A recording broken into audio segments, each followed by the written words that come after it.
Counter-Strike 2 still hasn't been officially released, but it continues to receive dozens and dozens of tweaks, additions and fixes via updates that are rolling out several times a week. So many so quickly that I haven't even tried keeping up. I don't even see CS2 as a game right now. At the start of the beta it was something, at release it will be something different, but right now, more than ever, it's just a rapidly morphing collection of ideas and bug fixes, and I'm happy to let those aspects of it settle before taking the time to analyse it. But it is nice to see that some of the tweaks are distancing CS2 from simply being CSGO on the Source 2 engine, more so than it was at the start of the beta, and by release this game's pacing and feel should be different enough to warrant a 2 on the end of its name. But if you want to know more about all the changes, then I suggest reading the patch notes, or to visit Banana's channel as he's done a great job of keeping up with all these changes on a regular basis. Release date. Although it used to be a big thing, I feel like release dates these days are less important, especially when CS2 is already available for so many people to play. It's not like the old days where games go from being completely unreleased to being completely playable for everybody. Well, that was the case with Starfield, and that game's received lots of criticism for releasing in a buggy and feature incomplete state. Whereas I've had access to Baldur's Gate 3 for the best part of 3 years now, yet it has only just been declared as being released, and people love it for being so polished on its release day. It makes you wonder why any game bothers to release at all, when it could just remain in early access forever, immune to review criticism, yet financially serving as a released title. As for Counter-Strike 2's release, I hope it's done when it's done and that Valve doesn't rush it all out to hit some arbitrary deadline. However, Valve did state that it would be coming summer 2023, which is a window that's rapidly closing as autumn approaches. Maybe this isn't even a release date, merely when it would start being rolled out to players, in which case they've achieved their goal already.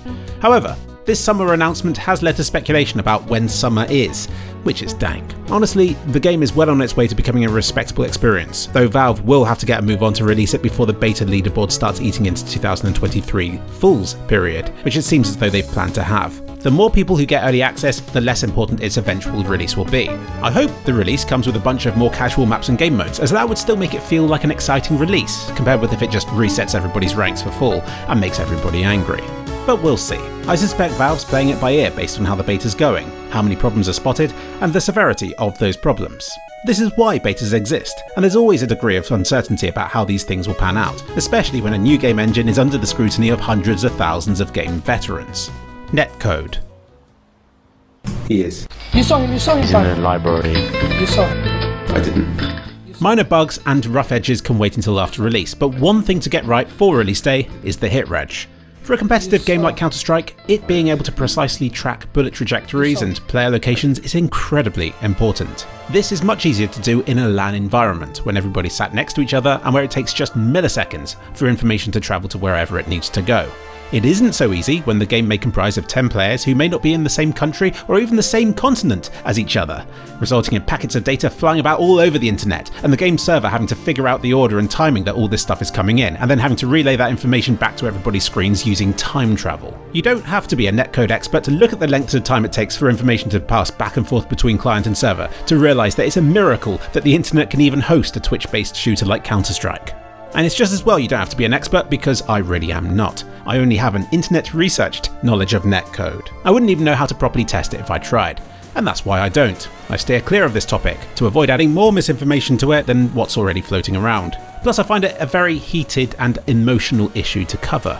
When people die in a competitive game, they're quick to blame the game itself. Normally it's tick rate. But I suspect the real problem is much more difficult to diagnose and even harder to fix, because your ping is often as long as the length of a tick is, if not several, and your reflexes are longer still, measured in dozens of ticks. It's like people have so much faith in their own ability and in the game's lag compensation part, yet so little in the underlying tick rate, which tends to be the thing blamed every time somebody thinks they died unfairly. Real problem or not, Valve has introduced a sub-tick system for CS2, meaning that instead of assigning actions to the nearest tick, it remembers the exact moment that action occurs to hopefully allow for more accurate calculation of where shots go and whether they connect or not. As people are discovering, this isn't a magical solution to all their woes.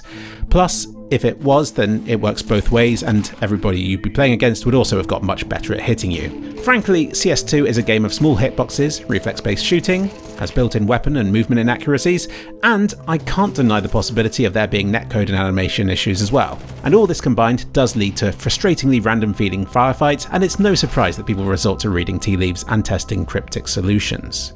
And then we've got to consider the mighty power of Placebo. 13 days ago, there was a very popular post on Reddit explaining which values worked best, and people said how incredible these values felt. And at the end of the day, does it matter if it did anything or not? If people are happy, they're happy.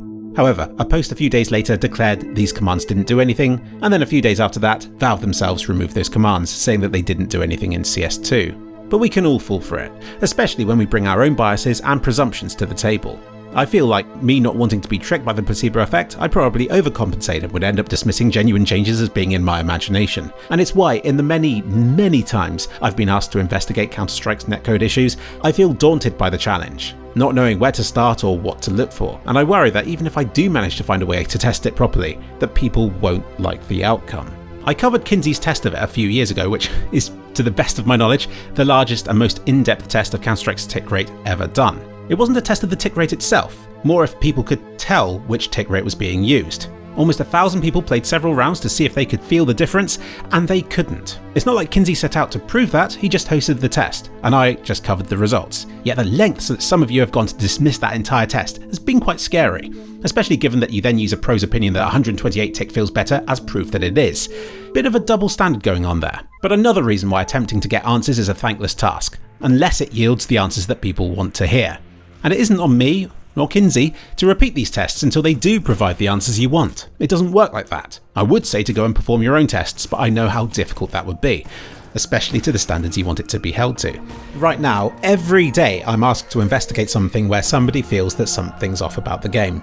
Normally this involves me sitting through some 30-minute YouTube video rant that boils down to them thinking that something's off, but that they need me to prove it for them. Yesterday I was sent to this post explaining why, theoretically, the sub-tick system means you'll be killed and rubber-banded back out from behind cover more obviously, which is interesting theory. But again, I was linked to this in the sort of, this guy has found proof there's a problem with sub-tick, you need to investigate this.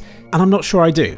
And just a few hours ago I was linked to this video, which believes CS2's aiming feels off, but CS2's is crisp and precise. QK Norris has really gone to great lengths to attempt this investigation himself. Sure, he's testing it on an offline server using his monitor's built-in features to test the input lag when shooting a wall in CS2, but he discovered 3 milliseconds of extra delay compared with doing the same thing back in CSGO. Good on him for doing his own testing. I would write that difference off as Source 2's extra overheads, but I suppose had he titled the video CS2 has 3 milliseconds more delay than CSGO, then it wouldn't have taken off. But since he stated it's got an input lag problem, it has helped it reach thousands of views and to the top of the CSGO subreddit, spurring several people on to link it to me, thinking it's the smoking gun proving that the game is broken that I need to investigate in some way. But good on him for doing some testing. I found it interesting to watch. But the problem normally boils down to this. It doesn't take long to claim something, and for that statement to become popular and ultimately to be held as fact, especially when people want to believe that statement is true. But for some reason, people want me to prove this claim. Sometimes I'm not even sure what people want me to prove about it exactly. But say I do investigate it, and I find nothing. Nobody's going to upvote something that doesn't have an exciting discovery, yet people will still remember the wildly upvoted claim that spurred all of it on in the first place. So I suppose that's why Counter-Strike will always have a problem image, because claims spread faster than facts. And that's why the community is at an impasse when it comes to testing this sort of stuff. And another reason why we have to trust in Valve to fine-tune it. And fine-tune it they have. And several times over the course of the last few weeks, Valve has adjusted aspects of the lag compensation in this game. Most recently to favour people with lower amounts of ping. Now when it comes to tick rate, don't get me wrong, there are differences. It does affect stuff like where grenades land, and that can be proven. But it's a case of it being different rather than objectively better, and should be something that can be remedied without having to brute force everything to double the tick rate. So anyway, that's kind of why I've been a bit quiet recently. I'm happy to make videos about the new maps and the Source 2 technology because I do understand that stuff better, and it's fun and a positive kind of thing to cover. But I'll leave opinions about the gameplay to others for now, and the hit reg to Valve because I don't think I should try and test it myself, for the reasons outlined in this video. Terrorists.